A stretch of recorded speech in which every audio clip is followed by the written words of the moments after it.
Hi, everybody. It's Peter Schiff. It's Friday, October 30th, 2009. Well, the week is over, and it was a very volatile week on Wall Street. Today, the Dow was down about 250 points. NASDAQ was down 50 points. We reversed yesterday's action. The dollar was strong against the commodity currencies and weak against the yen. The Australian dollar was down about 2%. The Japanese yen was up 2%. Oil prices dropped sharply. Commodity stocks were down. The one interesting thing on the day was the resilience in the price of gold. Early on, gold followed the equity markets lower and the currencies lower. But late in the day, gold recovered, and GLD, which is an ETF, only closed down about $1.50. Gold stocks were still down on the day, but well off their lows, even though regular stocks closed right on the lows of the day. We'll see if this means anything, but I think, looking at it, it certainly shows that gold is very resilient, and there are a lot of buyers in there, more so for gold than there are for equities. But the catalyst for this decline was the bad news, supposed bad news we got on consumer spending. In September, consumer spending dropped for the first month in 5. And this got Wall Street worried that the consumers might stop spending. Well, they have to stop spending. The only reason they've been spending is because they've had stimulus money. What happened in September is that cash for clunkers came to an end, and so Americans stopped buying cars they couldn't afford to get government money. Now, that's a good thing. The bad thing is that we stimulated those purchases in the first place. But the minute the government, individuals start to rein in their spending, everybody gets worried. After all, I read this article today that talked about the fact that maybe Americans who are loaded up with debt, who are fearful about losing their jobs, that there's a worry that they might stop spending. Why is that a worry? What I'm worried about is that they'll keep spending. I want them to stop spending. They're loaded up with debt. They might lose their jobs. When you see rain clouds, storm clouds on the horizon, doesn't it make sense to save for a rainy day? That's what we want people to do. But unfortunately, the government and Wall Street wants everybody throwing caution to the wind and just spending, borrowing, so the phony economic expansion can continue.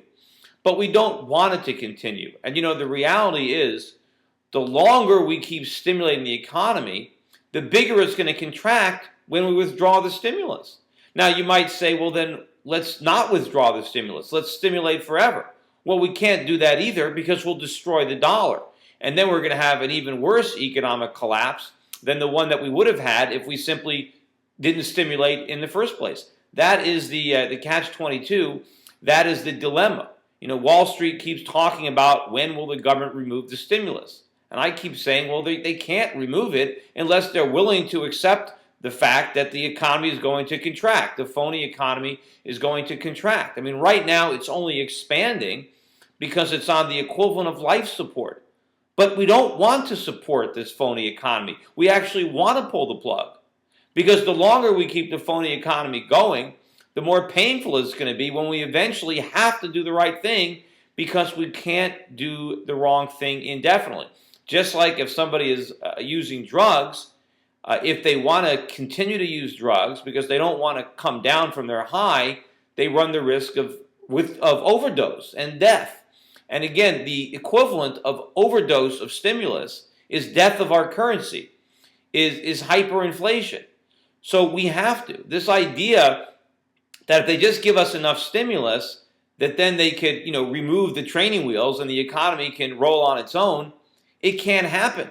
Because this growth that we're getting, or this expansion in GDP that's masquerading as growth, is not legitimate.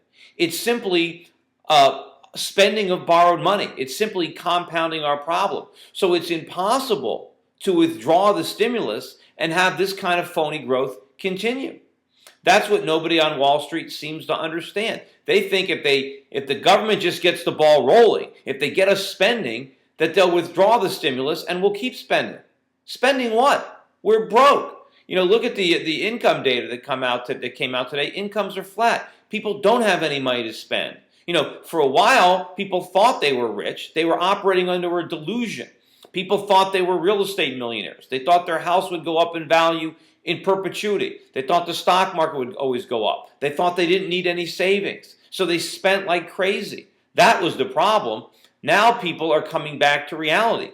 They realize that they made a mistake, and now they realize they have to stop spending and start saving. But every time they try to do that, the government tries to convince us to do something different with a dose of stimulus. And that is the stimulus that is going to lead to a bigger disaster. As I've said time and time again, the stimulus is toxic. It is going to kill the economy. The GDP numbers that we got yesterday was not evidence of our economy getting better, but it was proof that our economy is getting sicker. Anyway, that's it for today. Hope we have a better weekend than we had in the stock market. And I will be back again next week with another blog.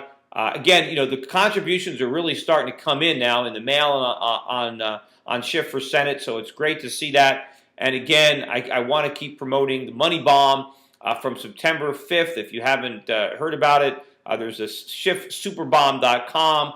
Some of my fans are organizing a grassroots money bomb to raise more money for my campaign. Let's see if we can turn that into a pretty big day and raise a lot of money so I can really spread the word about the economy and what needs to be done throughout the state of Connecticut, and have a chance of actually doing that in the Senate of the United States. Anyway, thanks again, everybody. So long.